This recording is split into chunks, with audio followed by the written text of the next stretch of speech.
Let's troubleshoot how to see if we can get something to extrude in Fusion. So I just made a quick circle here and see how this is light blue. Fusion thinks that we can extrude this. Now, one quick check before we get too deep into weeds is we're going to check this profile box here. So you may have this selected and you can't see that it's going to extrude. So just make sure that's selected. Of course, I hit delete on that. So in this example here, one of the things we can do is the line trick. So I'm going to hit L and I'm going to draw a line. And look at that. This shaded blue area is something that Fusion thinks we can extrude. I can make more lines here. Again, and I can see if I can find the problems we have. So for example, here, I see I have a problem over here and I have a problem somewhere in here. So I'm going to zoom in on this location and see how this is broken. One of the ways you can do it is you can just grab and pull that together. Another way you can do it is you can select both. So one of the ways we can do it is we can drag over both, and then I'm going to go to constraints and hit coincident. And so now both of those are touching and they're connected. So we have some sort of problem between these two lines here. I had a quick escape to get out of our coincident. And we can kind of pull these around and look, somewhere in this area, there's a problem. And we're going to do the same thing as before. We're going to hit coincident. Now these are all connected. Another thing can hold us back is a construction line. So I drew a construction line here.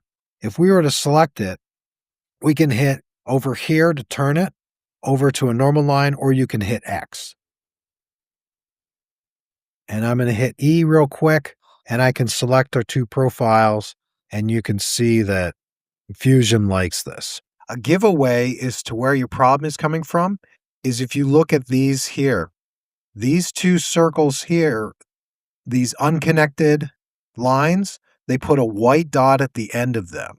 And so the way we can get these to extrude is we can select them, of course, and close the box. Another quick way to take care of your line technique, to finish up that, is to come over here to the paint selection tool in the select menu, and you can just trace, you can run a quick little squiggle over the lines that you want to delete and hit delete. That's a good way to back out of that problem. And then when you're done, you can return back to window selection, which is the default setting. Here's another quick technique. If you double click a line, it'll show you the continuous nature of it. So in this instance here, we have a broken line here, which we will put together with our coincident command. Another thing that can prevent an extrusion from happening is the bodies are not turned on. So this says the object you are creating is not visible. Please toggle the visibility. And so we're just going to come on over here. In fact, it was extruding this whole time. We just couldn't notice. Here's another extrusion problem here.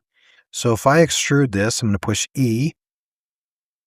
I'm going to push E, and I'm going to select these things here. And do a symmetric extrude. And then we run into this problem where it's extruding on one side, but it seems to be extruding on both sides. Check to see that you don't have one of these analysis. Here's a sectional analysis, and if we turn it off, we can see, in fact, it was being extruded. It was just showing us the analysis of it. Another reason you could be having problems is that, in fact, this was drawn in 3D. So come down here and check to make sure you're drawing in 2D. So for example, this happens to be a 3D sketch, which are not extrudable.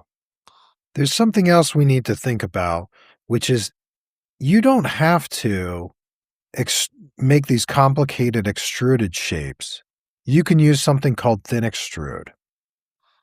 So for example, I just made this shape here. We're going to do a finish sketch.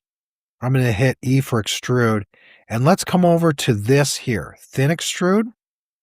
And it's going to be a lot of what we expect. We're going to pick our profile, and then we're going to see that we can just extrude this, understanding that we are describing its wall thickness. So this could help in sheet metal or very thin pieces, of course. If you're trying to learn Fusion 360, I turn this whole thing into a checklist. Click the link below and I'll send it to you for free.